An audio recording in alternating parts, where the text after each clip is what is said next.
Hello जी, good morning. Welcome है आपका अपने चैनल में। तो कैसे हो आप सभी? आई होप आप सभी अच्छे होंगे, स्वस्थ होंगे। तो ये है मेरा डे 30 का डे 33। तो ये मेरा कल का ब्लॉग है, यानी बुधवार का ब्लॉग है। कल तबीयत ख़राब होने के कारण मैं ब्लॉग बिल्कुल भी नहीं यानी डाल पाई, एडिटिंग नहीं कर पाई। सबसे बड़ी बात है एडिटिंग नहीं कर पाई, क्योंकि कोल्ड हो रहा है बहुत बुरा। आप आवाज़ से देख सकते हो मेरी आवाज़ भी यानी बिल्कुल ख़राब हो रही है। तो प्लीज़ आवाज़ को कोई माइंड ना करें, और वीडियो को प्लीज़ लास्ट तक और शेयर, सब्सक्राइब और बेल आइकन ज़रूर दबा लें ताकि आपको नोटिफिकेशन मिलती रहे। Please please support me. कोई भी यानी बिल्कुल भी वीडियो को स्किप ना करें। और ये यानी कल का ब्लॉग है, तो दिन की शुरुआत होती है अपनी वही जो डेली रूटीन से। तो कल से ही सुबह से तबीयत ख़राब हुई थी। तो मैं आपको बता दूँ, कल सुबह में ही यानी कल सुबह नहीं, कल परसों शाम की तबीयत ख़राब हो गई थी, यानी ऐसे कोल्ड सा हो रहा था। और सुबह फिर थोड़ा मेरा मन भी ऐसा हो गया था कि नहीं, एक तो जब घर में बैक टू बैक बीमार हो जाते हैं ना, फिर सबको इन्फेक्शन सा होता चला जाता है। तो यहाँ पे दोनों बच्चे हो रहे थे बीमार, और इस तरीके से ना सबको इन्फेक्शन होता है। फिर घर में ना एक को होता है ना सबको, क्योंकि एक तो मौसम इतना ख़राब चल रहा है। ये मौसम ना बदलता हुआ मौसम ना बहुत बुरा होता है। इसमें ना इतनी ज़्यादा तबीयत और मच्छर वगैरह इतना पनप जाता है कि ना फिर तबीयत लगभग सबकी ख़राब होती चली जाती है। अगर एक को प्रॉब्लम होगी ना फिर सबको होती चली जाती है। तो यहाँ पे बस मैं उठी थी, थोड़ी देर बैठी रही, यानी काफ़ी टाइम तो मैं ऐसे ही बैठी रही थी। फिर थोड़ा मैंने अपना, क्योंकि मैंने मन बना लिया था कि आज मैं बिल्कुल घूमने नहीं जाऊँगी, क्योंकि शरीर बिल्कुल भी नहीं कह रहा था कहीं भी जाने के लिए। तो मैंने अपना यानी आधे घंटा अपना योगा वगैरह करके उसके बाद मैं क्लीनिंग कर दी थी ऊपर, और फिर आ गई थी नीचे की तरफ वॉश करके। फिर मैंने सोचा कि मैं थोड़ी देर वॉक ऊपर कर लेती हूँ। जितनी मेरे अंदर हिम्मत होगी मैं उतना वॉक यानी ऊपर ही कर लूँगी, क्योंकि मेरा बिल्कुल भी हिम्मत बाहर जाने की नहीं होती। देखो, एक बार फीवर हो जाता है ना, उसमें आदमी बिल्कुल वो कर लेता है, लेकिन कोल्ड में ना इतना बुरा हो जाता है, पूरा शरीर टूटा टूटा। फीवर से भी बुरी हालत मैं मानती हूँ। कमेंट्स करके बताना किसको होता है भाई। मुझे तो ना इतना फीवर में भी नहीं प्रॉब्लम होती जितनी मुझे कोल्ड में हो जाती है। यानी नज़ले जुकाम के कारण तो ना मेरा इतना बुरा हाल हो जाता है, जैसे मेरी कितनी तबीयत ख़राब है, बहुत ज़्यादा बीमार सी फील होते हैं, जैसे मैं बहुत बीमार हूँ, इस तरीके का फील होता है।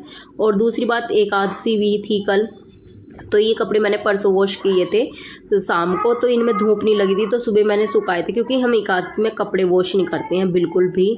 और मेरा फास्ट रहता है, तो इस वजह से तो मैं बिल्कुल भी वॉश नहीं करती। तो ये परसों के कपड़े थे जो मैंने कल सुबह, यानी ये था कि थोड़ी सी धूप वगैरह निकलेगी तो इनमें हवा निकल जाएगी। ये होता है ना, फिर नमी के कपड़े रहते हैं तो स्मेल सी बन जाती है। उसके बाद मैं अपना नहा धो ली थी, क्योंकि बच्चों की थी ऑनलाइन क्लास। तो ये था, बच्चों को मैंने थोड़ा सा जल्दी करके उठा दिया था कि बेड वगैरह क्लीन, रूम क्लीन हो जाएगा। तो ये फिर उनकी ऑनलाइन क्लास होती है ना, फिर बिल्कुल भी टाइम नहीं मिलता, क्योंकि फिर 12-1 ना नूही बज जाता है। उनकी back to back online class चलती रहती है, और तीनों बच्चों की ऑनलाइन क्लास थी जिस कारण थोड़ा थोड़ा जल्दी कर भी रहे थे काम को, क्योंकि ये रहता है ना तीनों बच्चों की एक साथ चल जाती है, यानी बैक टू बैक एक बार इस तरीके से। तो ये है, और ये डीएम के ऑर्डर होंगे कि क्या नाम है, एक तो कावड़ बियाव की वजह से, और यानी 2 तारीख का जल है तो इस वजह से छुट्टी कर दी होगी, क्योंकि 4 तरफ रोड पे ना बहुत जाम वगैरह हो जाता है। तो इस वजह से तो इसलिए ऑनलाइन क्लास बच्चों की यानी रख दी है स्कूल वालों ने। तो यहाँ पे मैं अपना बेड वगैरह सब क्लीन कर दिया था, और हस्बैंड जी ने भी ना जोत कर ली थी अपना सुबह उठ के ही। तो यहाँ मैं अपना ये सोच रही थी कि मेरा जितना जल्दी से काम हो जाएगा उतना अच्छा है। ये है, काम टाइम पे हो जाता ना, फिर बीच में ना उठा नहीं जाता बिल्कुल भी। तो मैं ये सोचती जितना जल्दी काम हो जाएगा तो बच्चों को ब्रेकफास्ट भी दे दूँगी, क्योंकि बच्चों की जब ना खासकर होता है, जब बच्चों की ऑनलाइन क्लास चलती है ना, तो उन्हें भूख भी लगती है, प्यास भी लगती है, यानी फिर तो उन्हें सारी चीज़ लगती है। वैसे चाहे वे कुछ भी ना खाओ, लेकिन ऑनलाइन क्लास के टाइम ना उन्हें हर चीज़ की ज़रूरत पड़ जाती है। भाई मेरे तो बच्चों को पड़ती है। कमेंट्स करना किस किस के बच्चे इस तरीके से करते हैं। और यानी ऐसी शैतानी सी करेंगे, ऑनलाइन क्लास ना होगी उन पे पता नहीं कौन सा पहाड़ सा वो कर देते हैं। इस तरीके से बच्चे मस्ती मजाक में लगे रहते हैं। फिर उसके बाद अपना जो भाई थोड़ा बहुत डेली रूटीन का रहता है वो किया। ये है कि क्या नाम है, मन तो होता नहीं है मेरा बिल्कुल भी जब तबीयत ख़राब होती है ना, पर फिर भी ना बहुत अजीब लगता है अगर ऐसे ही रहते हैं। मैं आ गई थी फिर उसके बाद किचन में, क्योंकि मैंने नाइट में ना मलाई जमाई थी, तो मलाई थोड़ी ज़्यादा हो गई थी। तो यहाँ पे भाई कुछ गलत ना हो, ऐसा हो नहीं सकता। जैसे ही ना मैं मलाई को बाल्टी में पलट रही थी, क्योंकि मलाई हो गई थी 1 हफ्ते की, और यहाँ पे ना सारे में रायता फैल गया, और इतना यानी मेरा दिमाग ख़राब हो गया। एक तो तबीयत ख़राब, ऊपर से इतना रायता फैल गया, और थोड़ा गुस्सा आ गया मुझे कि डांट पड़े, उससे पहले अपना जल्दी से क्लीनिंग वगैरह कर दूँ, नहीं तो 4 बात हस्बैंड जी की भी सुनने को मिल जाएंगी कि काम यानी धीमे से नहीं होता।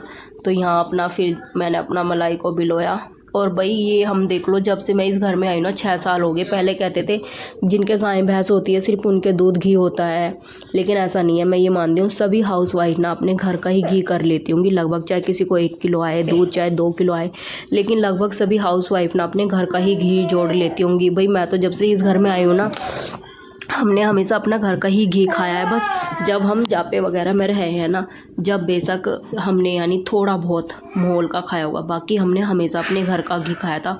और घी भी इतना अच्छा निकलता है। वैसे हमारा ना दूध जिनके यहाँ पे भैंस है ना, उन्हीं के यहीं से आता है, और इतनी अच्छी मलाई निकलती है उनके यहाँ से। और मलाई ना ज़्यादा भी नहीं तारते हैं, बस थोड़ी बहुत ही तारते हैं एक ही बार। बहुत से क्या करते हैं, उन्हें बार बार दूध को गर्म करते हैं और बार बार तार।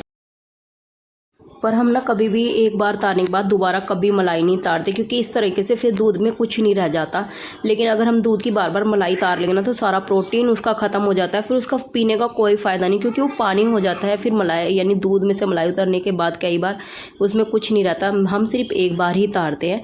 उसके बाद यहाँ पर भाई मैंने घी निकाल लिया था। घी को खूब अच्छे से वॉश करते हैं हम हमेशा, ताकि उसके अंदर बिल्कुल भी छाए ना रहे, क्योंकि अगर उसमें छाए रहता ना फिर बहुत कूड़ा निकलता है। और फिर यहाँ एक तरफ मैंने साथ के साथ ना खाना भी बना दिया था। हस्बैंड जी क्योंकि 2 दिन से फास्ट थे, सोमवार का और मंगलवार का, तो उनका दोनों दिन ना मीठे का फास्ट हो जाता है, जिस कारण ना थोड़ा सा वैसा मन हो जाता है। तो मैं ये कोशिश करती हूँ सुबह ही ब्रेकफास्ट में ना उन्हें पराठे वगैरह दे देती हूँ सब्जी के साथ में, तो खुश होकर खा लेते हैं। उनका थोड़ा सा यानी जी भी ठीक हो जाता है, क्योंकि बैक टू बैक उनके सोमवार और मंगलवार का फास्ट हो जाता है, और वो मीठे से ही रखते हैं दोनों फास्ट ना, मंगलवार का भी और सोमवार का भी। तो दोनों दिन ना मीठा हो जाता है। और यहाँ पे ये देखो हमारा घी कितना सुंदर लग रहा था, यानी बहुत ही अच्छा घी उतरता है।